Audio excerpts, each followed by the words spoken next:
ഇത് നമ്മുടെ പരിപാടി എന്തോ നിർത്തി ചൂടാനുള്ള പരിപാടിയാണ്, ചെയ്യാൻ പറ്റില്ലേ?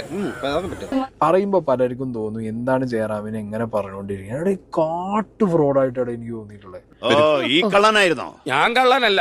നിന്നെ എനിക്ക് അത്ര വിശ്വാസം പോരാ. ഹസീബിന്റെ ഇഷ്യൂ ജയറാമേട്ടനായിട്ടുള്ള ഒരു പ്രശ്നം ഉണ്ടല്ലോ, അതിനെ പറ്റി എന്താണ് പറയാനുള്ളത്? അല്ല, അത് ഹസീബ് സത്യസന്ധമായിട്ടുള്ള കാര്യമാണ്. ജയറാമിന്റെ ഒരു വാക്കിന്റെ പുറത്താണ് ഹസീബ് ആ സിനിമ പ്രൊഡ്യൂസ് ചെയ്തത്. സമയക്കേട് വരുമ്പോ എല്ലാം കൂടെ കൂട്ടിപ്പിടിച്ചാണ്. ജയറാമിനെ വെച്ച് അതിന്റെ തൊട്ട് മുമ്പ് ഗ്രാൻഡ് ഫാദർ ചെയ്തിട്ടുണ്ടായിരുന്നു, അതും മോശമായിരുന്നു. അത് പിന്നെ അത് ജയറാം പെടുത്തിന്നാണോ പറയുന്നത്? ജയറാം പെടുത്തി, ജയറാമിന്റെ ഒരു വാക്ക്, ജയറാം പറഞ്ഞത് ജയറാം കൂടെ ഉണ്ടാവും. ഇപ്പൊ എങ്ങനെയുണ്ട് ഞാൻ പറഞ്ഞത്? ജയറാമിന്റെ മോനെ വെച്ചല്ലേ ചെയ്യുന്നത്. അവരെ ഒന്നും വിശ്വസിക്കരുത്. നമുക്ക് ഇവരെയൊക്കെ നന്നായിട്ട് അറിയാവുന്നത്, എത്രയോ വർഷങ്ങളായിട്ട് അറിയാവുന്നത്. ഇത് ആവർത്തിച്ച പിന്നെ ആവർത്തിക്കാൻ നീ ഉണ്ടാവില്ല. ജയറാം എപ്പോഴും വരുമായിരുന്നു. അതിലെ പോയാല് അവിടെ വന്ന് ഭക്ഷണം കഴിക്കാതെ പോകത്തില്ല. ഭയങ്കര സ്നേഹമായിരുന്നു. ഇങ്ങക്ക് നാണമില്ലല്ലോ, എല്ലായിടത്തും മറിഞ്ഞു കയറി പോയിക്കോളൂ.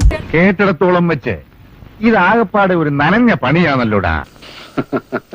ഒന്നും കാണാതെ പട്ടിണി കുളത്തിൽ ചാടില്ല ഭാഗി. ആ ആള് ഈ പടം ഫ്ലോപ്പായിട്ട് ഒന്ന് ഫോൺ ചെയ്ത് പോലും ചോദിച്ചിട്ടില്ല. എന്താ എന്റെ പൊന്നു ചേട്ടന്മാരെ ജീവിക്കാൻ വേണ്ടിയാണ്, ഇതെല്ലാം വെറും പടമാണ്, ഒന്നും തോന്നരുത്. അങ്ങനെ ഇരിക്കുന്നത് നമ്മളുടെ വിനയേട്ടന്റെ ചെറിയ ചെറിയ ഐറ്റങ്ങളാണ് കേട്ടോ അതൊക്കെ.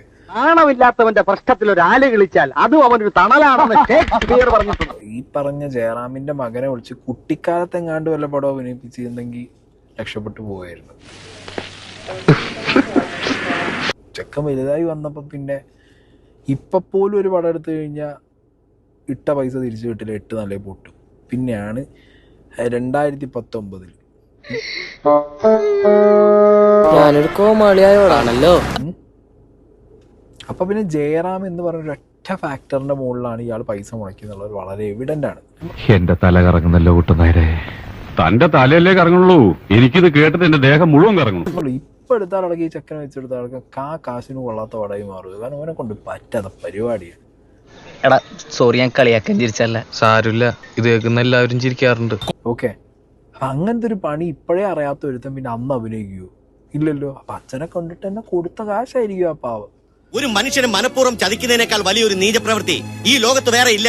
പടം പൊട്ടിക്കഴിഞ്ഞാൽ അയാളുടെ റെസ്പോൺസിബിലിറ്റിയാണ്. ഈ പ്രൊഡ്യൂസറെ വിളിച്ച് പറയേണ്ട കാര്യമൊന്നുമില്ല. പടം പൊട്ടിയിട്ടോ വരുവട്ടോ എന്ന് ഇയാൾ വിളിച്ച് ചോദിക്കേണ്ട കാര്യമൊന്നുമില്ല. അങ്ങോട്ട് പോയി ചെയ്യാനുള്ളത് ചെയ്യണം. ഒന്ന് നിർത്തുവോ? മനസ്സമാധാനം തരുവോ? നിർത്തൂലടാ, അമ്മാര് ഷോയിലെ കുറച്ചാളായിട്ട് നീ അവിടെ കിടന്ന് കാണിച്ചു കൂട്ടിയത്. അതിനെവിടെ, വിനയേട്ടന് 4 ക്യാമറയും 10 ആളെയും കാണുമ്പോൾ മാത്രമാണല്ലോ കുനിഞ്ഞിക്കാൻ പറ്റുക. അപ്പൊ മാത്രം വരുന്ന വിനയാണല്ലോ. മനസ്സിലായി. അയ്യപ്പൻ അത്ര സ്റ്റെപ്പ് ഇട്ടാക്കേണ്ടതാ എന്തേട്ടാ കൊണ്ടുപോയി കാണിക്കരുത്. ഇല്ലേട്ടാ, കഴിഞ്ഞില്ല, ശിക്ഷ കഴിഞ്ഞില്ല, ഇനി ഇത് വിട്. അതിന് കാര്യമൊന്നുമില്ല, മതിയായി. ഒരാഴ്ച കൊണ്ട് നിങ്ങൾ മതിയായി.